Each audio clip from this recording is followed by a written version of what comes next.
اس سے 10 دفعہ ہم زیادہ گھروں سے نکالیں گے. کوئی فرق نہیں پڑتا, 1000 کیا 10,000 ورکر اٹھا لیں, ہم 20,000 لے کے آئیں گے. کا بچہ عمران خان کے ساتھ, ان کے خاندان کے ساتھ کھڑا ہے, ہمارے ساتھ کھڑا ہے. جتنے ٹھیک ہے, یہ پاکستان کو توڑنے والی ترامیم ہے.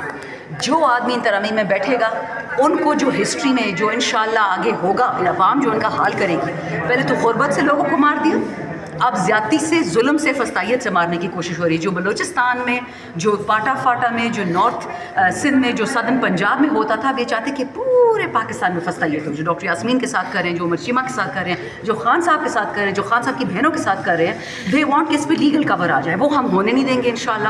رہی پی ٹی آئی کے نمبرز کی بات, پی ٹی آئی کے نمبرز کبھی بھی یہ لوگ نہیں کمپلیٹ کر پائیں گے.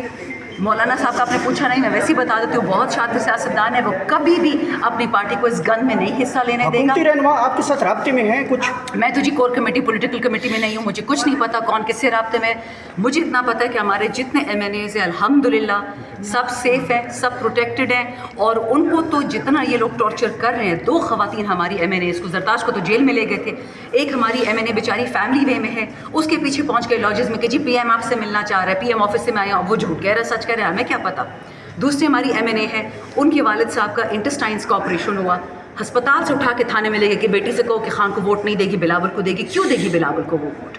یہ اتنے غیرت سے فارغ لوگ ہیں, یہ چاہتے ہیں کہ ایک پاکستان ہے اور یہ ان کے ہاتھ میں آتا رہے. بس یہ 1% جو لوگ ہیں پاکستان کے مالدار, یہ کھاتے رہیں اور غریب لٹتا رہے. اچھا میڈم یہ بتائیے گا کہ علی امین خبریں چل رہی ہیں کہ خان صاحب کی جان کو خطرہ ہے, ان کی حالت ٹھیک نہیں ہے, تو خان صاحب سے کوئی رابطہ بھی نہیں ہو رہا. یہ کون خبریں دے رہے ہیں اندر کی جیل کی؟ دیکھیں, یہ ہماری فکریں ہیں, یہ ہماری تشویش ہے.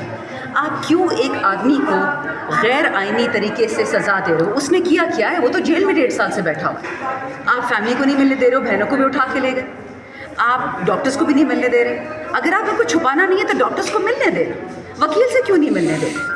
یہ تشویش. اللہ کرے کہ خان صاحب کو کچھ بھی نہ ہوا, لیکن ہمارا تو مطالبہ ہے کہ آپ نے آئین ابھی سے سسپینڈ کر دی ہے. بلاول اور یہ شہباز شریف جو لے کے آ رہے ہیں امینڈمنٹس, بیسکلی تو آئین کو سسپینڈ کرنا ہے نا, پاکستان کو سسپینڈ کرنا ہے, تاکہ یہ کچھ نہ کچھ 1-2 سال نکال لیں, جتنی چوریاں مزید کرنی ہیں کر لیں.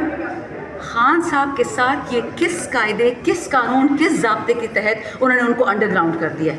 کس سے پوچھ کے؟ یہ پہلی دفعہ پاکستان میں ظلم ہو رہا ہے. یہ لوگ بیچ کے تھک کے ہم پہ بھٹو کی قربانیاں, اب ان کی آنکھیں بند ہو گئی. اس وقت بچے یاد رکھیں, جو خان صاحب کو ایک پینسل کے قریب بھی تکلیف دے گا نا, اس وطن کو تیلی لگانے کے مترادف ہے. ادھر پی ٹی ایم پہ اٹیک کیا, ادھر خان کی بہنوں پہ اٹیک کیا, ادھر زرتاج کو لے گئے, ہمارے ایم این ایس کو اسمبلی سے لے گئے. آپ مجھے بتاؤ کہ کیا انہوں نے اس ملک میں چھوڑا ہے جس کو عزت یا وقار رہ گئی؟ اچھا یہ بتائیے گا کہ علی امین گنڈا پور کہتے ہیں کہ مجھے اچھے فیصلے کا انتظار رہے گا, اور رؤوف حسن بھی یہی بات کر رہے ہیں کہ اچھے حالات آنے والے ہیں. تو کس سے امید ہے آپ لوگوں کو؟ ہم ہی خود کریں گے انشاءاللہ. دیکھیں, یہ عوام جو ہے نا, اب پی ٹی آئی اور خان کی کال پہ نہیں, یہ اپنی کال پہ نکل رہی ہے. سارا پاکستان اس وقت مفلوج ہو چکا ہے. آپ کو پتہ ہے یہ جو گندی ترامیم آ رہی ہیں, اس میں ایک ترمیم یہ بھی ہے, 2 ترمیمیں اکٹھی. آپ کے جتنے بنیادی انسانی حقوق, سانس لینے کا حق, گھر خریدنے کا حق, عزت سے اپنی 4 دیواری میں رہنے کا حق, بیوی بچے رشتے رکھنے کا حق, یہ آئین سے یہ پورا سلب کر کے آپ کے گھر میں گھسنے کے اپنے حقوق پکے کر رہے ہیں. میری اور اس کی لڑائی ہوگی, اور یہ تیسرا بند آئے گا کہ جی یہ تو دونوں نیشنل سیکیورٹی کے خلاف ہے, ہمیں کسی کال کوٹری میں پھینک دیں گے 25 سال کے لیے, اور آپ ہماری زمینیں لے جانا, بات ہی ختم. نہ ہمارا کوئی وکیل آئے گا. آرٹیکل 199 199 جو ہے آئین کا, جس میں ہیبیس کارپس کی اجازت ہے, یعنی بندہ کوئی غائب ہو اس کو اٹھا لاؤ. جس طرح بلوچستان میں ہزاروں سال سے لوگ غائب ہو جاتے ہیں, پھر سارے پاکستان کے ساتھ اٹھائیں گے. ہمیں بھی اٹھایا تھا, شہریار کو بھی اٹھایا تھا, اب خان کی بہنوں کو اٹھا لیا. انہوں نے کیا کیا تھا خان کی بہنوں نے؟ نہ بندوق, نہ ڈنڈا, نہ گاڑی کی چابی, نہ بٹوا, نہ ٹیلی فون. کس کھاتے میں آپ کو ریمانڈ کیے جا رہے ہیں؟ اب ان کو اڈیالہ لے گئے صرف اس لیے کہ وہ عمران خان کی بہنیں ہیں. لیکن اگر ان کو لگتا ہے, ان جاہلوں کو, ان میٹرک فیلوں کو, کہ یہ اب اس جو ایک چل چکی ہے ریولوشن وہ ڈیفیٹ ہوگی, وہ کبھی نہیں ہوگی. ملک کا بچہ عمران خان کے ساتھ, ان کے خاندان کے ساتھ کھڑا ہے, ہمارے ساتھ کھڑا ہے. جتنے یہ اریسٹ کریں گے, اس سے 10 دفعہ ہم زیادہ گھروں سے نکالیں گے. کوئی فرق نہیں پڑتا, 1000 کیا 10,000 ورکر اٹھا لیں, ہم 20,000 لے کے آئیں گے. Thank you. میڈم اریسٹ کیا